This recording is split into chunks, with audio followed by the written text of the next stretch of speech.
사도행전 18장 24절 말씀 함께 보시겠습니다.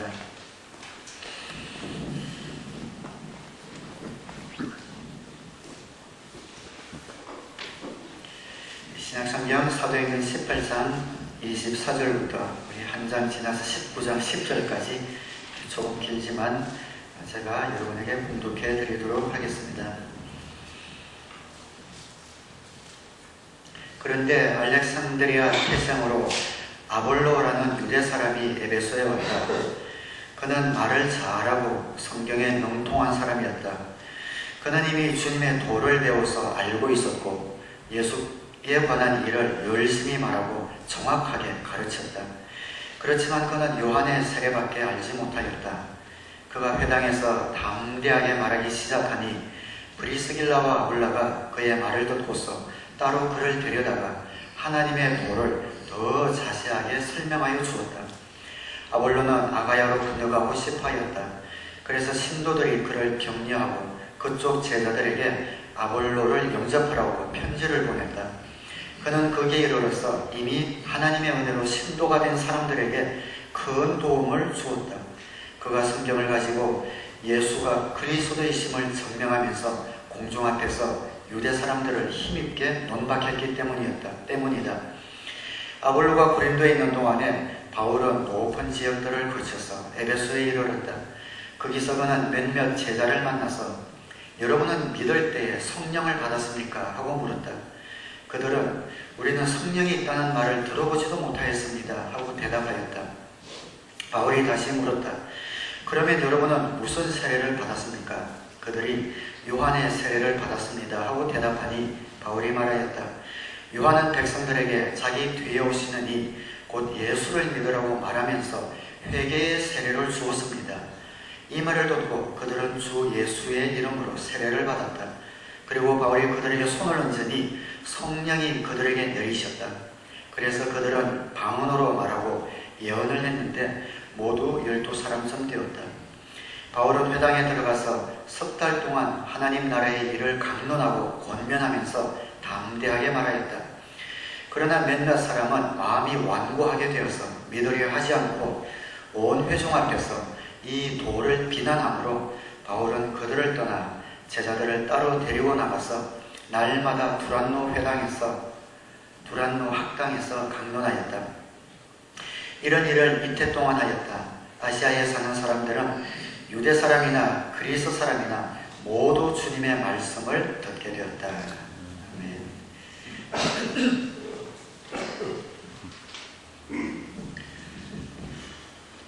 어제 저녁에 교회 협의회 주최로 이영표 선수는 됐지만 이영표 집사님의 간증 집회가 있었습니다. 대상은 청년들이었지만 청년들도 꽤 참석한 것 같습니다. 밴쿠버 성보건교회 교회당이 꽤 큰데 그 일 가득 채울 만큼 청년들이 많이 와서 귀한 간증 집회 은혜를 받는 것을 보았습니다. 이영표 집사님은 22살에 예수님을 영접하고 예수님을 증거하는 그런 축구 전도사가 된 사람이죠. 그분이 예수님을 믿기 전에는 굉장히 의심이 많았던 그런 사람입니다.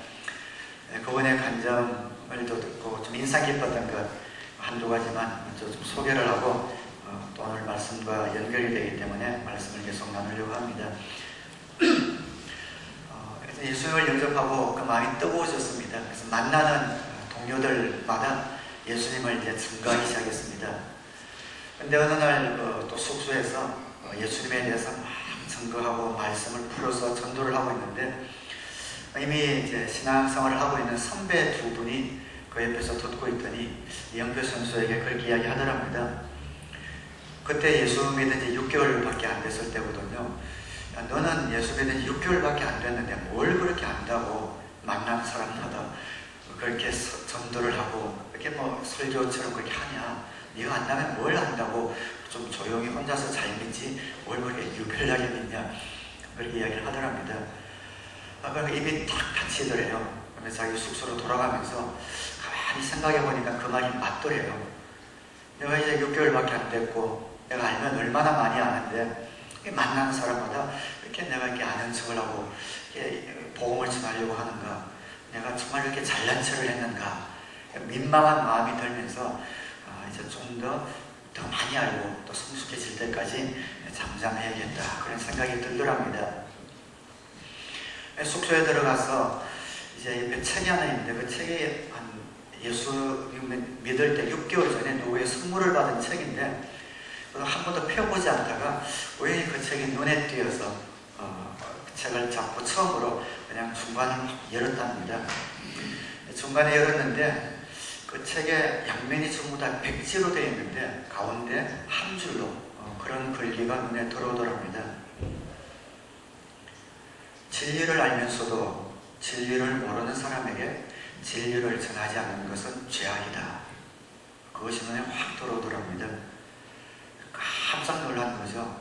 금방 그 일을 잊고 입을 닫기로 결심하자마자 그 책을 6개월 만에 폈는데, 그 중간에 모든 것이 백지로 되어 있는데 중간에 글귀가 진리를 알고서도 진리를 모르는 사람에게 진리를 전하지 않는 것은 죄악이다.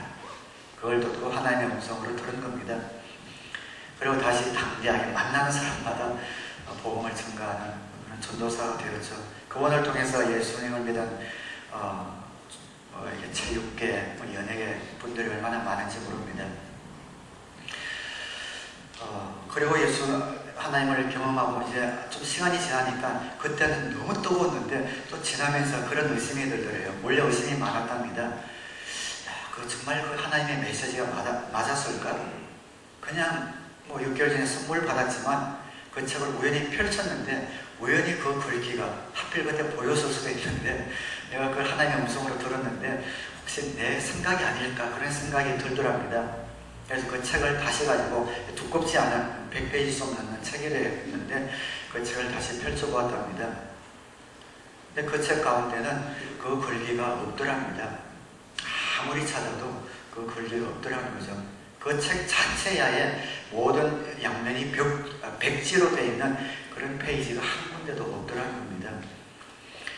그래서 그걸 보면서 다시 한번 하나님의 능력을 체험하고 정말 하나님께 붙어있는 신앙생활을 하고 있는, 정말 간증을 하고 또 질의응답을 하는데 저분은 정말 하나님과 날마다 동행하는 성령 충만한 분이구나 하는 것을 느낄 수가 있었습니다. 2002년 한국 월드컵 때 대표 선수로 뽑혔습니다. 최고의 영광이죠. 그때 대표 선수로 뽑히기 전에 오랫동안 이영표 선수가 기도했던 것은, 하나님, 이것이 저의 영광이나 저의 명예를 위해서 대표 선수로 뽑힐 것이 아니라 정말 온 세계에 하나님의 이름을 증거하는 그런 자로 쓰임받고 싶습니다. 그것이 기도 제목이었다 합니다. 대표 선수로 발탁이 된 겁니다. 그런데 첫 게임을 3일 앞두고 연습 경기를 하다가 종아리 부상을 당했는데 병원에 가서 진단을, 종아리가 6cm가 찢어지고 3개월 진단을 받은 겁니다. 그러면 아웃입니다. 3개월 진단을 받았으면 이제 뛸 수도 없고 다리, 목발을 짚지 않고는 걷지도 못하는 그런 상태가 되어버릴 겁니다. 앞이 깜깜해진 거죠. 대표 선수로 발탁되는 것만 해도 큰 영광이고, 그리고 그 월드컵이 외국이 아닌 한국에서, 자국에서 이루어지는 것은 몇백 년에 한 번 올까 말까 그런 영광인데, 거기서 이제 탈락이 되어야 되는 겁니다. 그래서 3개월 이상 진단이 나오면, 의사 진단이 있으면 바로 대표 선수에서 차출이 되고 다른 선수로 보강할 수 있게 되어 있답니다. 그래서 그날 밤에 숙소로 들어가 거기 진단을 받고 숙소로 이제 병원에서 가는 시간이 1시간 정도 됐는데, 그 의료진들도 너무 마음이 아프니까, 이영표 선수 마음이 또 들지 않으니까 1시간 동안 서로들 아무 말도 하지 않고 벌써 더 숙소로 돌아온 겁니다. 숙소에 들어와서 이영표 선수가 하나님께 이렇게 기도를 하는 겁니다. 하나님, 제가 제 영광을 위해서 이렇게 한다고 하지 않고 하나님의 영광을 위해서 이렇게 한다고 했는데 왜 저에게 마지막에 이런 시련을 주십니까? 그렇게 동안 기도를 했답니다. 다음 아침이 되면 이제 히딩크 감독이 자기를 부를 것을 알고 있었죠. 이제 의료진들이 다 이야기를 했으니까 아쉽지만 다음 기회에 하라고 퇴출되고 다른 선수를 부르기 위해서 이제 부를 것을 예상을 한 겁니다. 아니나 다를까 다음날 아침에 히딩크 감독이 이영표 선수를 부르더랍니다. 근데 앞에 앉혀놓고 히딩크 감독이 의외의 말을 하더랍니다. 종아리가 6cm가 찢어지고 3개월 진단을 받았는데 나는 너를 포기할 수 없다. 네덜란드에 있을 때 의료팀들이 구에서 10명을 데리고 갔는데 그 중에서 제일 좋은 의료진 2명을 전담으로 지금 이틀 동안 이영표 선수의 전담으로 붙여줄 테니까 한번 치료하는 데까지 해보라고 그러더랍니다. 이건 뭐 카이오프랙터나 피지오 뭐 이런 테라피도 아니고 찢어졌는데 치료가 불가능하죠. 근데 히딩크 감독이 그렇게 해보라고 포기할 수 없다고 그러더랍니다. 이영표 선수도 이건 안 되는 일인데 해보라고 하니까 그냥 그 24시간 붙어서 그분들이 치료하고 하는 걸 그대로 했는데 신기하게 하루가 딱 지났는데 목발이 없으면 설 수 없는데 다음날 이게 걸을 수 있더랍니다. 신기하다는데 이틀이 지나고 3일이 지나니까 이제 뛸 수 있더라고 뛸 수가 있더랍니다. 이 의료진들이 깜짝 놀란 게 불가능한 일이기 때문에 오진인가? 그래서 재검을 해보자고 그러더래요. 이영표 선수가 재검을 안 합니다. 내가 지금 뛸 수 있는데 무슨 재검이 필요합니까? 그렇게 한 겁니다. 근데 그때까지는 아직 회복이 안 됐기 때문에 첫째 게임을 미스하고 둘째 게임도 미스하고 세 번째 게임에 드디어 이제 출전을 하게 된 겁니다. 우리 세 번째 게임이 어느 나라죠? 포르투갈. 그죠? 포르투갈에서 박지성 선수가 결승골을 넣어서 1대0으로 이긴 그런 게임입니다.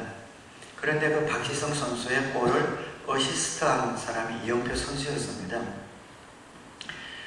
그리고 경기가 마쳤을 때 이영표 선수가 운동장에 꿇어앉아서 하나님께 기도하는 그 장면이 텔레비에 그대로 생중계로 잡혀 120개국에 송출이 되었습니다.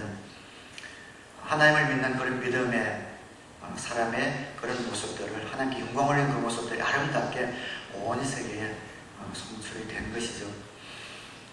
이영표 선수는 그 이야기를 하나님께 영광을 돌려야 되는데 기도 어떤 세레모니를 해야 되는데 이게 수비잖아요. 수비는 골을 넣을 기회가 없잖아요. 다른 선수가 골을 넣는 자영 세레모니를 할 수도 없고 그랬는데 딱 3일째 이영표 선수가 박지성 선수의 골을 결승골을 어시스트했기 때문에 기도할 수 있는 그런 명분이 생겼고 그 기도하는 장면이 온 세계에 송출되는 것을 보면서 하나님께 감사했다 그런 간증을 하는 것을 들었습니다. 어디 많은 간증들이 전부 다 정말 어떻게 이런 일이라고 생각할 만큼 하나님의 놀라운 그런 승리가 있는 간증들을 이제 많이 들려주었습니다. 유튜브에 들어가면 간증들이 나와 있는 것이 있는데 시간이 되면 여러분도 한번 듣고 은혜를 받으시기 바랍니다. 이 땅에 많은 성도들이 신앙생활을 합니다. 신앙생활이 익살하고 열정이 넘치고 즐거움이 넘치는 그런 성도들이 있는 반면에 교회 생활을 하면서도 기쁨이 없이 교회 생활을 하는 분들이 있습니다. 똑같은 하나님의 자녀로 예수님을 믿고 가는데 왜 어떤 사람은 날마다 하나님과 동행하는 기쁨이 넘치고 어떤 사람은 그날이 그날 같은 기쁨이 없는 신앙생활을 하고 있는가? 열심히 봉사는 하려고 했었는데 노력에 비해서 결과가 없고 열매가 없는 분이 있습니다. 나름대로 이웃을 사랑하려고 했었는데 자꾸만 부딪히고 문제가 생기는 분이 있는 것을 봅니다. 성령 충만의 결과라고 생각합니다. 우리가 날마다 신앙생활하면서 성령으로 충만하여 하나님과 안테나를 맞추고 살아가면 하나님의 음성을 듣고 신나는 신앙생활을 할 수 있지만 그렇지 못할 때에 우리의 신앙생활이 습관적인 그런 신앙생활이 될 수가 있습니다. 오늘 본문에 나왔던 이 아볼로라는 사람이 대표적인 사람이었던 것 같습니다. 구원은 받았습니다. 근데 성령 충만하지 못했던 그런 대표적인 인물입니다. 알렉산드리아 출신이다. 이집트의 제일 그때 큰 도시였죠. 그리고 교육이 발달했고 수사학이 발달하고 굉장히 교육적인 그런 도시였습니다. 거기에서도 수제 가운데 수제였던 아볼로라는 사람이 예수님을 믿었습니다. 그리고 에베소 회당에 와서 예수님을 열심히 그리고 정확하게 가르쳤다고 기록하고 있습니다. 그런데 저 멀리 고린도 교회에 목회를 하고 있었던 아굴라와 브리스길라 부부가 와서 보니까 말씀을 잘 전하긴 하는데 뭔가 부족한 것을 느낀 겁니다. 그게 뭐냐면은 본문에 나왔지만 요한의 세례, 요한의 침례는 알았는데 물침례는 알았는데 물침례하면은 그 비유로 불침례가 나오죠. 불침례, 불세례는 성령 충만을 가리킵니다. 뭔가 하나님 말씀은 잘 전가하는데 성령 충만함에 대한 어떤 그런 것들이 빠져있는 것을 본 겁니다. 그래서 이 부부가 아볼로를 데려다가 더 자세히 하나님의 도를 가르치며 성령 충만함에 대해서 가르치며 기도를 했던 것 같습니다. 그 이후 아볼로는 고린도에 가서 사역을 합니다. 그리고 많은 열매가 나타났습니다. 나중에 고린도서에 보면 이 아볼로가 얼마나 거기서 열심히 사역을 하고 열매가 많았냐면 그 고린도에 어쨌든 나중에 파가 갈라지죠. 파가 갈라지는 베드로파, 또 바울파, 그리고 하나가 아볼로파입니다. 그 베드로와 바울과 어깨를 나란히 할 만큼 그렇게 그들에게 인기가 많을 만큼 놀라운 사역을 어쨌든 거기에서 했던 것을 보게 됩니다. 열정도 지식도 담대함도 있었던 이 아볼로가 성령의 충만함을 함께 겸비했을 때에 큰 사역자가 되어서 귀한 열매 있는 사역을 했던 것을 우리가 보게 됩니다. 주위 교회나 주위 교회 다니는 신자들을 보면은 아볼로와 같은 분들이 있습니다. 성경도 잘 알아요. 열심도 있습니다.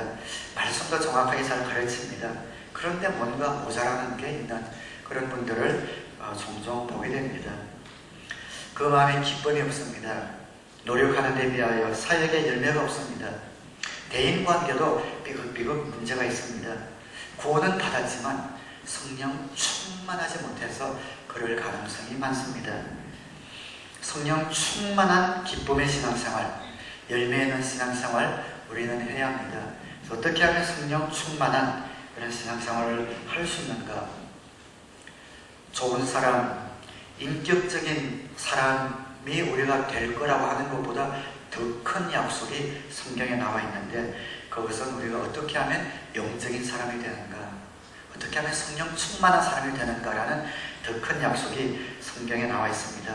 그래서 오늘 본문을 통해서 도덕적이고 인격적인 그런 사람을 넘어서서 초자연적인 삶을 사는 영적인 저와 여러분이 되시기를 주님의 이름으로 축원합니다. 성령 충만을 받기 위해서 한번 따라하겠습니다. 예수님을 주님으로 영접한다. 내가 죄인인 것 인정하고 나의 죄를 위해서 예수님이 돌아가신 것을 믿고 그분이 나의 죄를 위해서 돌아가셨을 뿐 아니라 사흘 만에 죽음을 이기시고 부활하셨고 그 부활하신 주님을 따라서 나도 나중에 부활할 것을 믿으면서 주님, 나는 죄인입니다. 주님의 보혈로 나는 죄 씻음을 받았습니다. 이제 예수님을 내 삶 가운데 구세주와 주님으로 영접하오니 내 가운데 들어오셔서 나를 다스려 주십시오. 내 인생을 책임져 주십시오. 순종하며 살겠습니다. 라는 믿음의 고백을 통해 우리는 하나님의 자녀가 됩니다. 진심으로 이런 기도를 드릴 때에 그때 성령님이 우리 가운데 들어오십니다. 그때부터 우리는 지금까지의 삶과는 차원이 다른 그런 삶이 시작이 되는 것이죠. 겉으로 보기엔 같은 것 같지만 이 인류는 둘로 나누어져 있습니다. 자연인과 영적인 사람으로 나누어져 있습니다. 자연인에서 예수님을 영접하는 순간 성령님이 우리 마음 가운데 들어오셔서, 저는 우리 마음이라기보다 우리 몸이라고 표현하고 싶어요. 고린도서에 보면 너희 몸은 성령이 거하시는 거룩한 전이라 했거든요. 성령이 우리 몸속에 들어오시는 겁니다. 쑥 들어오셔요. 그래서 그때부터는 성령님을 모신 영적인 사람이 되는 겁니다. 육적인 사람이 영적인 사람이 되기 때문에 예수님을 영접하는 그 순간을 우리가 거듭난다, 다시 난다라고 표현을 합니다. 그래서 우리가 성령님을 모셔야 그 그 다음부터 성령 충만한 삶을 살 수가 있습니다. 성령님을 어떻게 받는가? 첫 번째는 예수님을 영접할 때 성령님이 우리 가운데 들어오십니다. 요한복음 1장 12절 13절에 보면 그러나 그를 맞아들인 사람들, 곧 그 이름을 믿는 사람들에게는 하나님의 자녀가 되는 특권을 주셨다. 어떻게 하면 하나님의 자녀가 되는가? 그를 예수를 영접할 때 하나님의 자녀가 되는 겁니다.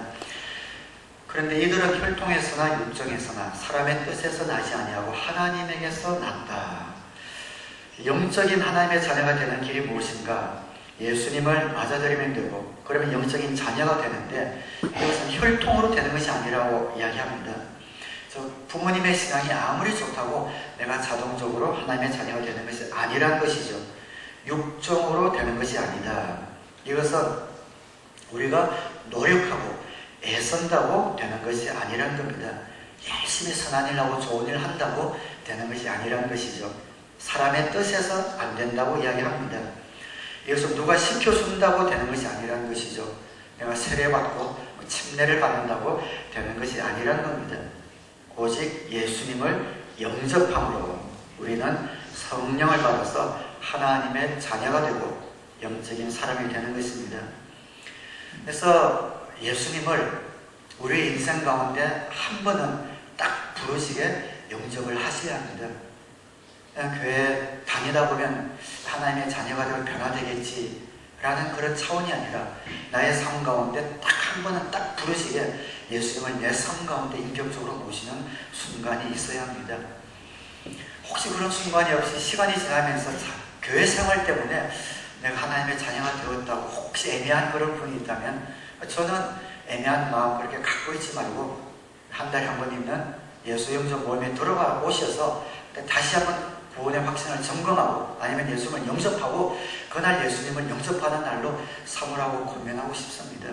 그렇게라도 해야지 순간하고 잘 모르는데 그냥 그렇게 가다가 만약 아니면 이거는 큰일 날 일이지 않습니까?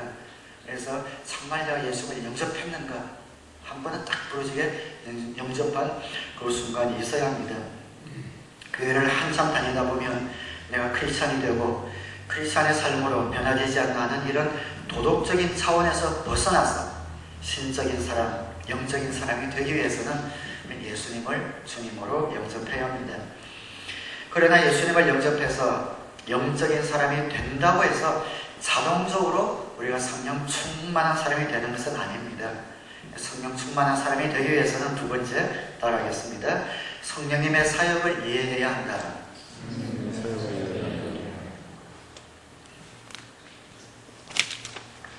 바울로도 성령님의 내주하심의 흔적이 사실 여기저기 보입니다. 분명히 성령님이 그 마음 가운데 내주하고 계셨습니다.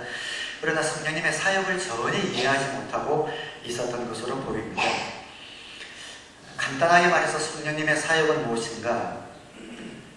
성령님이 하시는 일은 우리를 통해 예수님이 모두 이루신 그 일을 교회를 통해서 예수님이 하신 일을 그대로 이루게 하시고 그리고 우리 삶에 역사하셔서 우리 성품을 예수님 닮은 성품으로 바꾸어주는 것이 성령님의 사역입니다. 사역과 성품, 예수님이 하신 일을 그대로 이어받아서 예수님이 하신 일을 교회인 우리가 그대로 할 수 있도록 도우시고 그리고 예수님의 성품을 우리가 닮아갈 수 있도록 열매를 통해서 닮아갈 수 있도록 도우시는 것이 바로 성령님의 사역입니다. 예수님이 십자가에 달려 돌아가시기 전에 내가 가야 된다 하니까 제 아들이 굉장히 불안하고 두려워했지요. 그때 예수님이 한 가지 약속을 그들에게 해주십니다. 요한복음 14장 16절에 내가 아버지께 구하겠다. 그리하면 아버지께서 다른 보혜사를 너에게 보내셔서 영원히 너희와 함께 계시게 하실 것이다. 나는 간다. 그런데 내가 하나님께 구해서 다른 보혜사를 너희들에게 보내줄 것인데 그 보혜사는 영원히 너희와 함께 있을 것이다 하면서 성령님을 약속해 주셨습니다. 오순절이나 어떤 교단에서는 다른 보혜사 하니까 우리가 예수님을 영접할 때 오시는 어떤 삼위일체 가운데 한 분인 성령님과 또 성령 충만할 때 받는 이런 보혜사 성령이 다르다, 틀리다라고 해석하기도 하는데 저는 그렇게 생각하지 않습니다.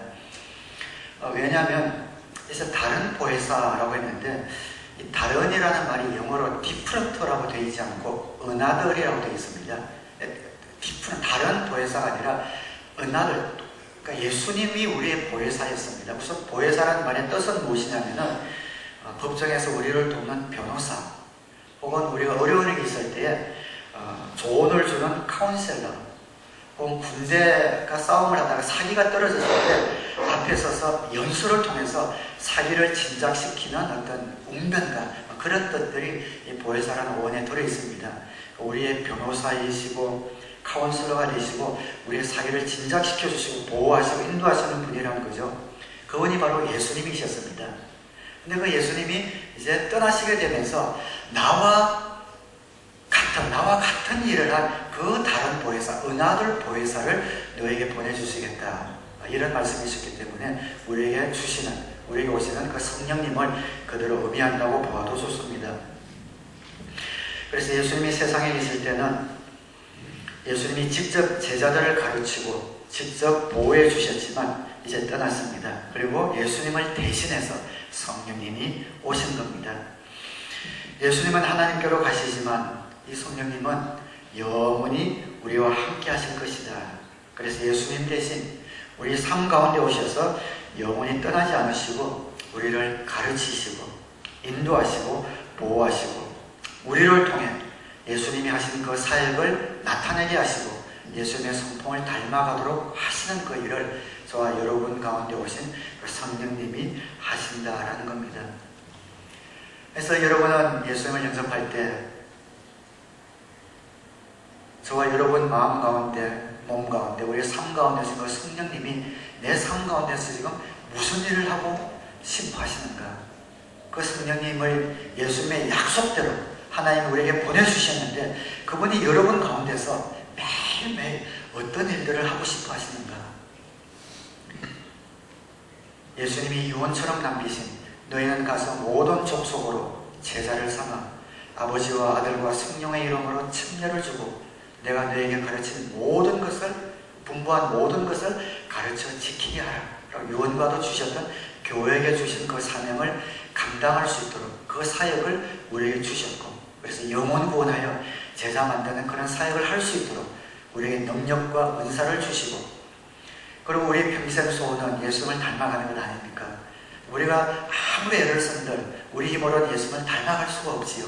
그래서 내 속에 계신 성령님께서 예수님의 그 성품을 그대로 묘사하는 9가지 열매가 우리를 통해서 나타나게 하심으로 예수님을 닮아가게 하는 그 2가지 일을 우리 속에서 끊임없이 하고 계시다라는 겁니다. 그래서 성령님 내 가운데 오셨고 내 가운데서 이런 예수님의 사역과 예수님의 성품을 닮을 수 있도록 끊임없이 나를 권면하시고 인도하시고 조명하시는구나.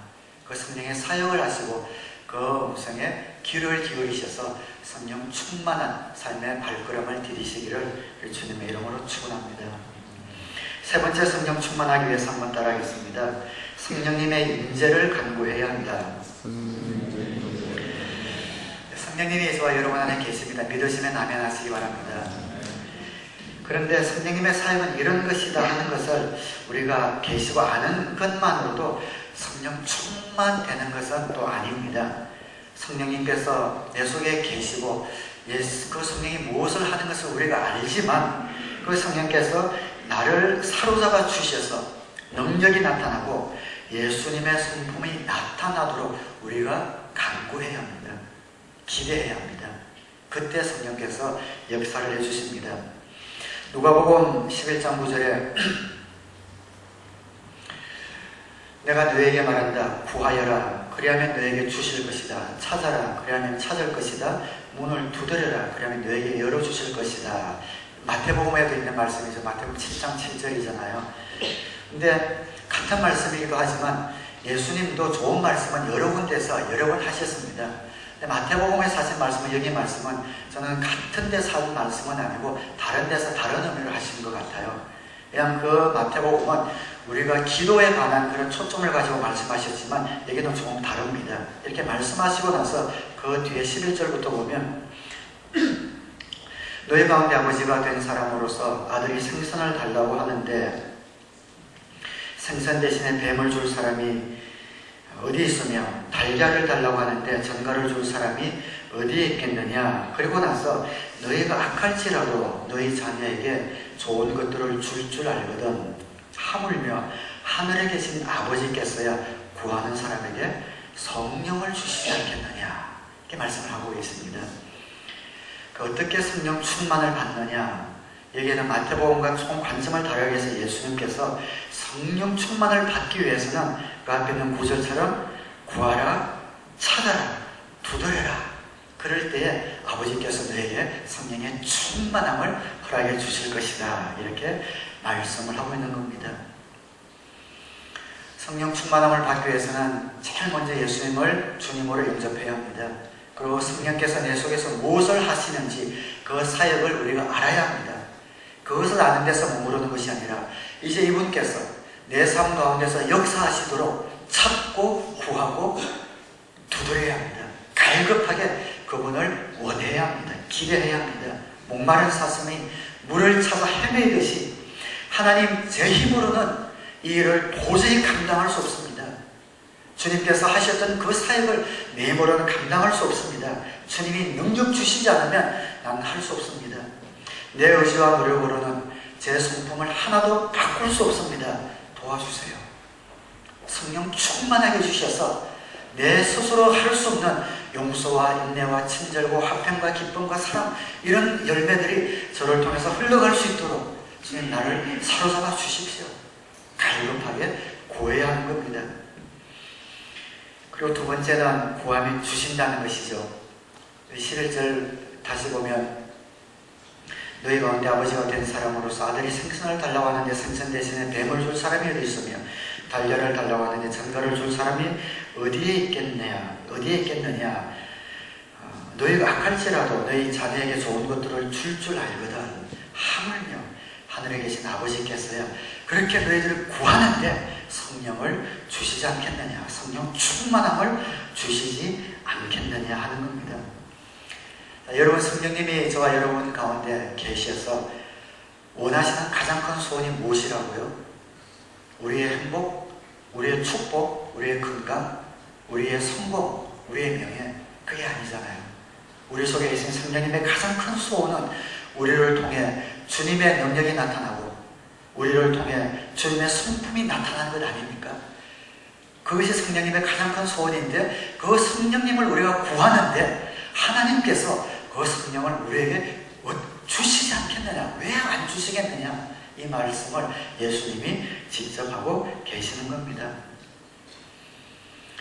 우리 주위 가운데는 성령님의 임재를 간구하는 분이 많이 없는 분이 많이 있습니다. 성령에 대해서는 알고 있는데 그분을 찾고 구하고 두드리지 않습니다. 그분을 갈급해하지 않습니다. 너무 말씀하다 보니까 성령님에 대해서, 그분의 능력에 대해서 너무 약화시키는 분들이 있습니다. 특별히 교수님, 신학 교수님 가운데 이런 분들이 많이 있습니다. 그 모든 사역은, 은사는 예수님 시대에 끝났다, 그렇게 하시는 분들이 있죠. 성령님을 인정은 하지만 그냥 우리에게 말씀을 이해하게 해주는 분 정도로 이해하는, 그렇게 신앙생활 하는 분들 의외로 많이 있습니다. 아닙니다. 성령님은 훨씬 더 큰 분입니다.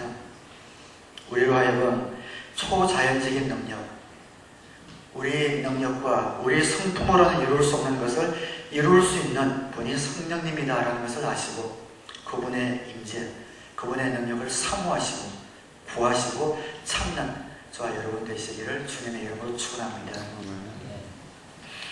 성령 충만하기 위해서 네 번째 한번 따라하겠습니다. 성령님의 방법에 의존해야 한다. 성령님의 방법에 의존해야 한다. 저와 여러분이 구하면, 간구하면 성령 충만함을 주십니다. 그런데 어떤 식으로 성령 충만을 주시며 또 성령 충만을 받으면 어떤 현상이 일어나는가 하는 것은 하나님에게 전적으로 달렸습니다. 하나님은 하나님이시고 하나님은 하나님 뜻대로 하시는 분이세요.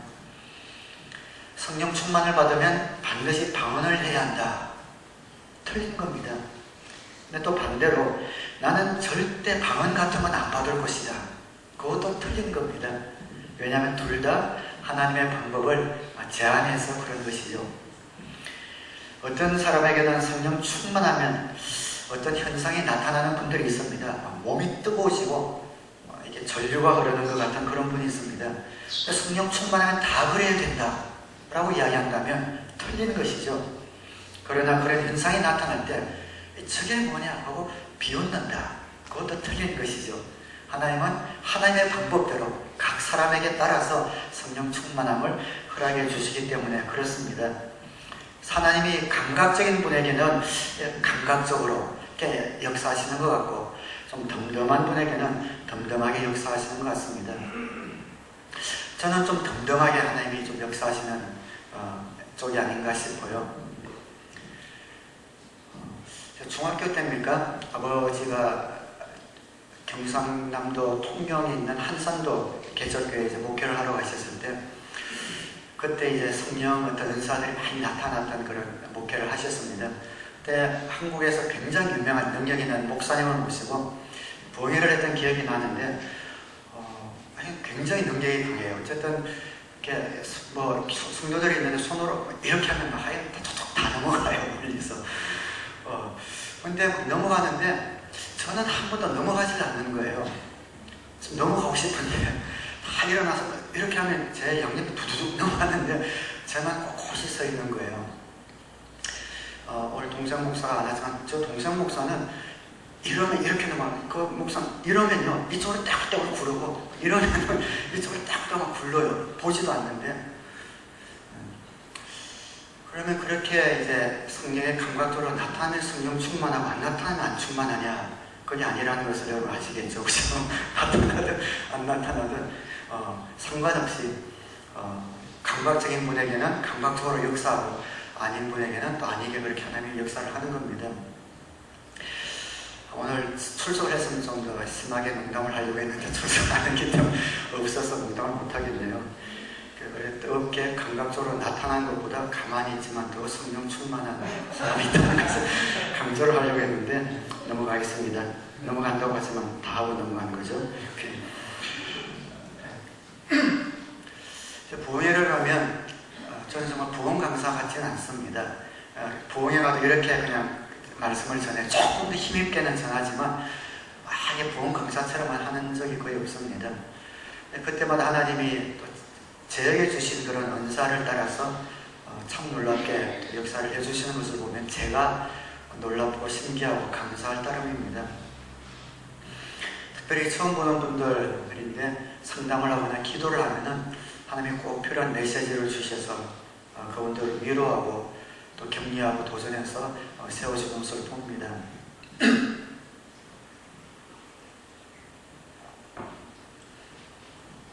어떤 집회를 갔을 때, 이제 목사 목녀님인데, 자기 딸이 이제, 딸이 2명인데, 한 명은, 언니는 이제 그 마을에 그 동네에 있는 좋은 대학에 의대를 들어갔어요. 근데 여동생도 이제 의대를 준비하고 있는데, 그 여동생은 이제 거기 말고, 저 멀리 캘리포니아, 저 텍사스 쪽이었는데요. 캘리포니아 쪽에 있는 그 의대를 가고 싶어 하는 겁니다. 아마 언니하고 같은 학교 계속 같이 다니면서 지루하고 집을 좀 떠나고 싶었나 봐요. 근데 이제 부모님은 거기 가려면 가라 했는데 아버지가 굉장히 좀 꼼꼼하신 분이에요. 그래서 미국에 있는 전체 대학교 의대 그걸 순위남을 쭉 조사를 했는데 의외로 캘리포니아에 있는 게 그 텍사스 그 동네에 있는 것보다 순위가 훨씬 떨어지는 거예요. 그래서 멀리 가서 안 좋고 순위도 떨어지는데 그걸 왜 가냐, 안 된다는, 여기를 가야 된다 해서 팽팽 저는 아니 캘리포니아로 가겠습니다 하고 그 부모님과 그 딸이 굉장히 대립하고 있었던 그런 상황이었습니다. 말을 안 듣는다는 거예요. 근데 그날 이제 기도를 이제 그 가정에 예배를 마쳐 와서 기도를 해주세요. 그 목녀님이 기도 제목을 우리 딸이 캘리포니아로 가야 되니까 여기 있어야 되니까 그 참고를 하고 기도를 받기 원해서 오셨습니다. 제가 어떻게 합니까? 그래서 기도를 해달라고 하니까 멀리 손으로 기도를 합니다. 기도할 때 하나님이 그런 메시지를 주셔서 그대로 전했습니다. 목자님, 목녀님 딸이 왜 이렇게 어리다고만 생각합니까? 하나님이 보실 때는 이미 성인으로 생각합니다. 이 작은 딸은 결코 어리지 않게 육체적인 나이도 정신적인 나이도 영적인 나이도 어리지 않고 이미 성숙했고 스스로 하나님께 기도하고 하나님의 뜻을 구할 수 있는 그런 나이가 되었습니다. 부모님의 뜻대로 하려고 하지 말고 스스로 기도해서 할 수 있도록 내버려 두십시오. 이런 메시지가 흘러나와서 그대로 전해주었습니다. 그러니까 그 메시지를 봤더니 목사 목녀님이 그냥 고개를 끄덕끄덕 하세요. 사실은 알고 있는데 그렇게 도저히 못해서 그렇게 고집은 피우고 있지만 사실은 그 딸이 성숙했다는 걸 자기가 알고 있다는 겁니다. 그래서 그 두 분이 그날 밤에 가서 딸에게 야 목사님 그렇게 기도해 주시니까 이제 네가 기도하고 네가 정해라 하고 맡겨준 겁니다. 그 다음날 예배에 보는데 그 딸이 저한테 와서 영어만 해서 목사님 땡큐 이러면서 저한테 부서와요. 그래서 부모님이 자기 허락해 줬다고. 그리고 이제 왔는데 나중에 또 통화를 하다가 보니까 그 딸이 기도했는데 처음엔 캘리포니아 쪽에 있는데 기도할 때 하나님이 여러 가지 사인을 주시면서 오히려 거기 있는 것이 좋다 해서 오히려 거기 있어서 서로 만족해서 감사하다라는 그런 메시지를 보낸 것을 들었습니다. 지난번에는 샌디에 왔을 때 어떤 예배를 마치고 목사님이 두 부부 좀 기도 좀 해주세요. 오늘 한 부부를 데려왔어요.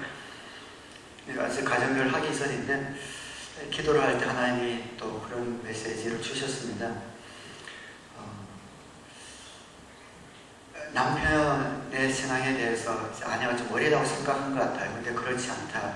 오히려 준비가 되었고 준비 안 된 쪽은 오히려 아내 쪽이다. 그래서 지금 계획하고 있는 것이 있는 것 같은데 그것이 하나님께서 지금 하길 원하신다. 지금 순종하라는 그런 메시지를 주셔서 그대로 말씀을 전했습니다.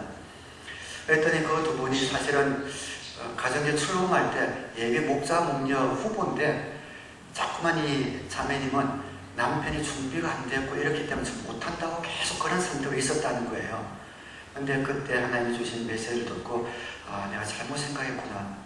남편이 준비되고 내 마음이 그런 거구나 해서 이번에 가정교로 출범할 때 목자 목녀로 축복받으며 출범을 같이 하게 됐다는 소식을 들었습니다.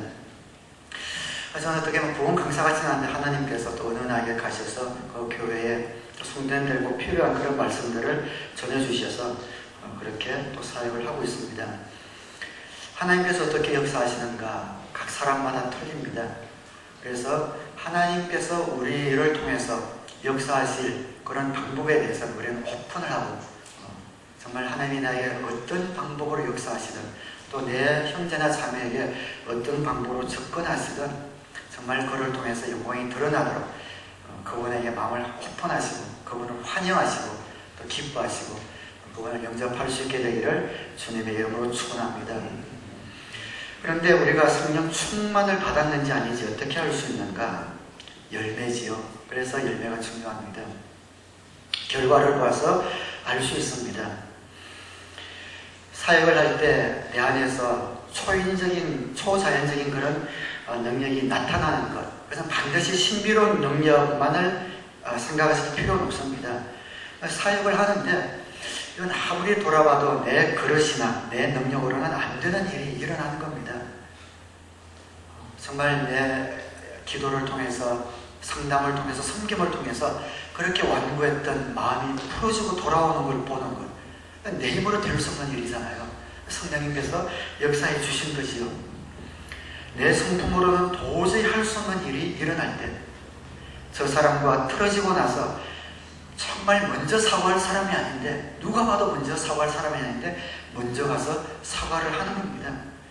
저 사람은 자기밖에 모르는 사람인데 정말 모든 사람이 볼 때 그렇게 알았는데 나중에는 찾아다니면서 다른 사람을 돕는 그런 일을 하는 겁니다. 자연적이지 않죠. 자연적이지 않기 때문에 초자연적인 겁니다. 일단 신비한 것만 아니라 내 성품에서 내 사역에서 내 그릇이 아닌데 이런 일들이 일어나는 것을 보아서 성령 충만의 그런 열매를 보아서 우리가 알 수 있는 것이요. 성령님의 방법에 오전하고 그 결과와 열매를 보아서 성령 충만한 삶을 우리가 확인할 수 있습니다. 다섯 번째 한번 따라하겠습니다. 성령님의 능력을 기대해야 한다. 기대해야 합니다. 여러분 아픈 분을 위해서 기도할 때는 기대를 하면서 기도를 해야지요. 내 안에 계신 성령께서 이 시간 내 손을 통해서 역사하셔서 이 순간 낫게 해주실 것이다 라는 기대를 갖고 해야 합니다. 가끔 어떤 분들 보면 기도할 때 자신이 없는 거예요. 확신이 없는 겁니다. 확신은 자기가 없지 그 속에서 성령님께서 없지 않잖아요. 그 성령께서 지금 이 순간 그분에게 역사해 주실 것이다 라는 믿음을 갖고 해야 되는데, 기도를 하는데 자꾸 빙빙 돌려가지고 막 기도하는 분들이 있습니다. 자신이 없어서 기도하는 분들이 있거든요. 그러지 말라는 겁니다.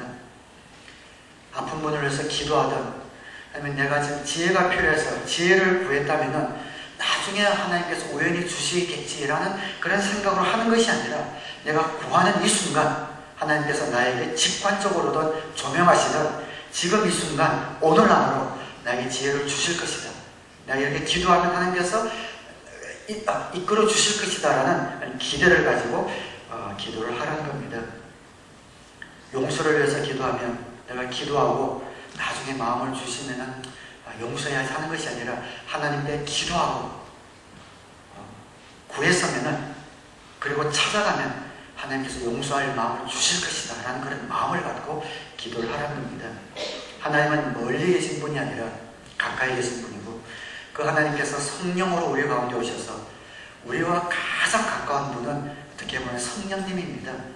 살아가면서 내 옆에 있는 어떤 사람보다도 더 가까운, 세상에서 나와 가장 가까운 분은 내 안에 계신 성령님입니다. 그 성령님께 구할 때에 지금 즉시 당장 하나님께 그분께서 역사하실 것을 믿고, 추상적인 분이 아니라 구체적인 분이시고 미래에만 역사하는 분이 아니라 지금 역사하는 그분을 믿고 그 능력을 기대하면서 간구하시는 저와 여러분 되시기를 주님의 이름으로 축원합니다. 우리 마지막 6번째 따라하겠습니다. 성령님의 인도하심에 순종해야 한다.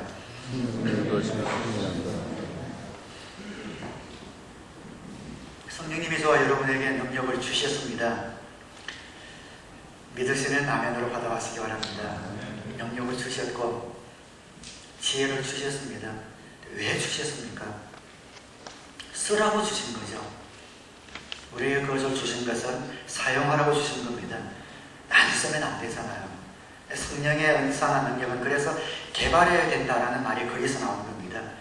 성령이 인위적으로 개발하는 것이 아니라 우리에게 주신 것을 날마다 우리가 사용할 때 그것이 더 깊어지고 확장되어지는 겁니다. 하나님이 여러분의 지혜의 은사를 주셨다면 써야죠. 하나님이 여러분에게 치유의 은사를 주셨다면 아픈 사람에게 가서 손을 얹고 기도를 해야지요. 가르치는 은사를 주셨다면 가르쳐야죠. 성령님이 은사를 주신 것은 필요를 보시기 때문에 주셨기 때문에 그 필요를 따라 사용할 때 우리의 은사가 점점 깊어집니다. 그래서 주님께 쓰임받고 주님께서 명령하면 순종하겠다, 이런 마음을 가지고 주님 앞에 나아가야 합니다. 주님이 나에게 말씀하신 무엇이든지 순종하겠습니다, 이런 마음이 없으면 어떻게 보면 성령 충만하게 해주세요라는 기도를 안 하니만 못합니다. 순종할 마음 없이 성령 충만 받겠다는 것은 특히 내가 뭔가 좀 특별한 은사 받아가지고 좀 멋있어 보이겠다, 이 말밖에 안 되거든요. 성령 충만을 구하는 목적은 무엇을 말씀하시든지 내가 순종하겠습니다, 그런 마음으로 목적으로 성령 충만을 구하는 건데, 순종하겠다는 마음 없이 성령 충만을 구하다 보면은 오히려 옆으로 셀 수도 있습니다. 차라리 그런 분들은 재미없이 신앙생활 하더라도 그렇게 지내십시오. 그게 차라리 나을지 모릅니다. 괜히 엉뚱한 맛이 들어가지고, 엉뚱한 어떤 교만이 들어가지고 좀 영적으로 보이고 싶어서, 신령한 척하고 싶어서 혹시 성령 충만을 구한다면 정말 권면하는데 안 구하는 것이 더 낫습니다. 성령 충만을 구할 때는 무엇을 말씀하든지 그냥 순종하겠습니다.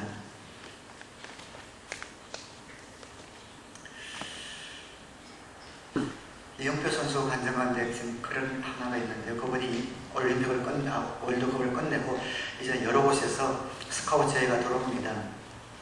근데 제일 먼저 들어온 데가 이탈리아 AS 로마인가요? 세계 10위 안에 드는 클럽이죠. 거기서 제의가 들어왔고 그 매니저 형이 막 협상을 해서 겨우 협상을 마쳐서 승낙한 계약까지 끝난 겁니다. 그리고 이제 내일 비행기를 타고 이탈리아로 가게 되는 겁니다. 근데 이영표 선수가 그날 이제 아침에 새벽에 가야 되니까 4시간 후면은 이제 아침에 일어나서 공항을 가야 해요. 근데 밤에 잠을 자는데 자꾸 마음이 너무 불편하더랍니다.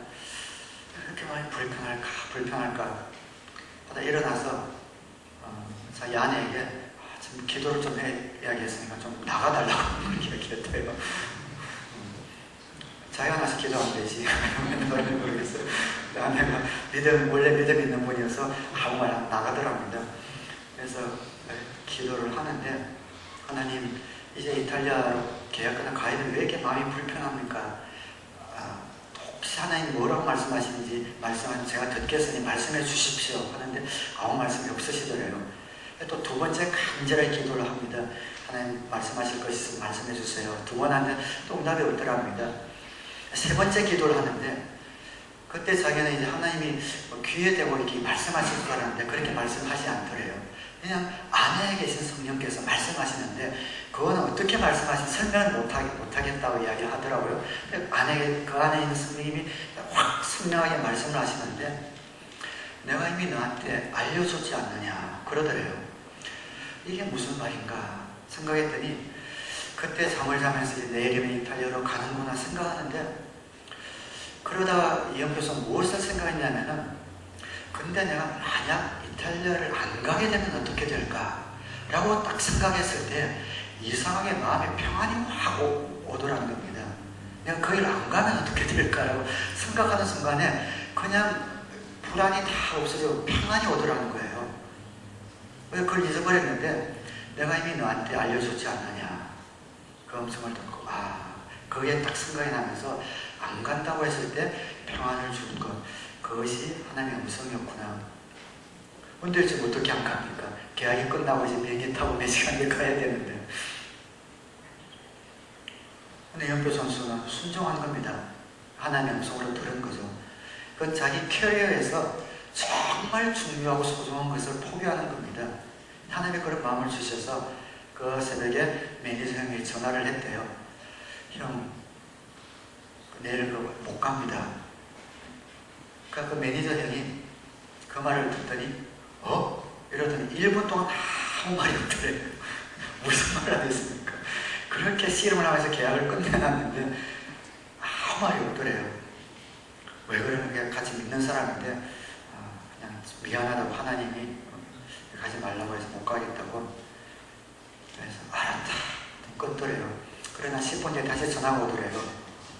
야, 이건 아니다. 도저히 어떻게 할 말이 없다. 다시 한번 생각해봐라. 내가 뭐라고 이야기하냐. 내가 그 사람들에게 하나님이 그렇게 말씀하신다고 그렇게 이야기할 수도 어떻게 얘기하냐. 그 매니저니까 매니저님 알아서 하세요. 그런 겁니다. 그게 취소가 된 겁니다. 그래서 기억하실 분은 기억하시겠지만 계약이 됐다가 그날 아침에 거기 국가대표팀의 사무실에 들어가서 이영표 선수가 취소됐다는 그런 인터뷰를 한 기사가 나옵니다. 근데 기자들이 왜 취소했냐 물어보는데 이제 대답할 말이 없는 거예요. 그래서 그냥 얼버무려서 그냥 제 인생의 가장 중요한 결단이었습니다. 그렇게 되었습니다. 인터뷰를 그때 그렇게 했다고 합니다. 그리고 나서 2년 동안 어디에도 콜이 오지 않고 오히려 광야 같은 그런 생활을 한 겁니다. 이영표 선수가 국가대표가 되고 나서 벤치에 앉은 적이 한 번도 없습니다. 그런데 하나님께 순종하고 그걸 결단하고 나면은 마음속에 이제 이 큰 걸 희생했으니 하나님이 더 큰 길을 보여주시겠지 기대를 했는데 오히려 더 광야로 밀어 넣으시더래요. 그때부터는 한 게임 때문에 한 게임 벤치하는 일들이 계속 2년간 일어나면서 그때가 제일 힘들었답니다. 축구 선수로서 자기가 벤치 앉는다는 걸 상상도 못했는데 벤치 앉으면서 가장 힘든 그런 시간을 보내면서 하나님께서 그를 정말 하나님의 사람답게 훈련을 시켜주시는데 그의 마음 가운데 난 하나님의 영광을 위해서 하나님의 뜻대로 산다고 했지만 그 시간들을 지나면서 하나님의 영광이라고 했지만 실제로는 자신의 어떤 이름, 명예, 영광, 유익을 위해서 살아갔던 그 모든 것을 바닥까지 벗기시는 그런 작업을 그때 하시고 그리고 독일로 하나님께서 인도를 하셨다, 그런 간증을 들었습니다. 정말 대단한 믿음이 아닐 수 없습니다. 하나님이 나에게 뭐라고 말씀하시든 순종하겠다. 성령님께서 나에게 뭐라고 말씀하시든 순종하겠다. 그리고 순종은 하나님의 뜻 안에서 아름다운 열매와 결과를 맺게 됩니다. 일단 축구 선수 중에 가장 영예롭게 은퇴한 축구 선수가 영표 선수 같아요. 축구 선수들은 은퇴하고 물론 하지만 감독을 하고 전부 다 비난을 받고 굉장히 힘들거든요.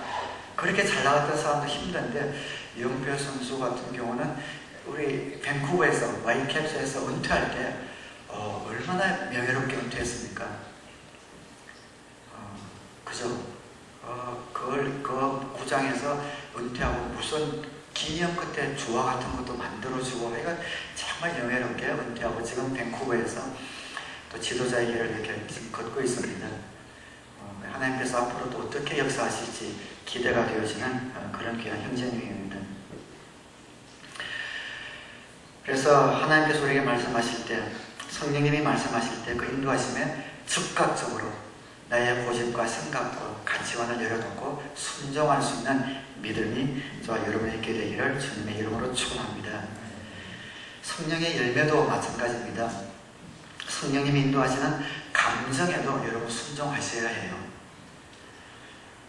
성령께서 혹시 어떤 예배 가운데 여러분 마음 가운데 기쁨을 주시거든 마음으로 기뻐하십시오. 어떨 때는 마음 가운데 감동을 주시거든 마음으로 눈물을 흘리십시오. 그 감정에도 순종해야 합니다. 그걸 막거나 거절하지 마십시오. 특별히 우리 한국 남성들은 감성에 약하지 않습니까? 절대로 울어서는 안 돼, 꼭 참는데 성령께서 흘러가는 그걸 차단하지 마십시오. 흘러가도록 내버려 두십시오. 갈라디아서 5장 22절 23절에 성령의 열매는 사랑과 기쁨과 화평과 인내와 친절과 선함과 신실과 온유와 절제입니다. 이 성령의 열매잖아요. 이 열매들이 우리를 통해서 나타나야 되거든요. 사랑이 무엇입니까? 물론 사랑은 이웃의 필요를 채워주는 것. 자, 여러 번 말씀드리지만 사랑은 어떤 명사이기 전에 동사다, 의지적인 행동이다라고 말씀을 드렸고 맞습니다. 이웃의 필요를 채워주는 것. 그래서 원수를 사랑하는 것도 할 수 있는 것이 감정은 따르지 않지만 그 원수의 필요를 채우는 건 할 수 있으니까 우린 사랑할 수 있는 사람이잖아요. 그런데 거기에서 멈춰서는 안 되지 않습니까?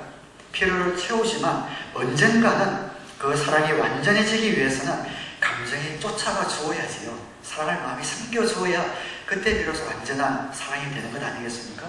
기쁨, 감정이잖아요. 화평, 인내, 친절, 선함, 신실, 온유, 절제 모두가 감정입니다.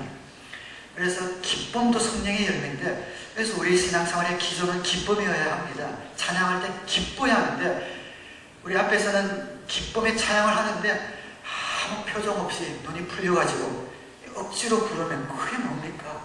기쁨으로 불러야지요. 내 속에서 기쁨이 솟아나도록 의지적으로 또 노력을 해야지요. 감정입니다.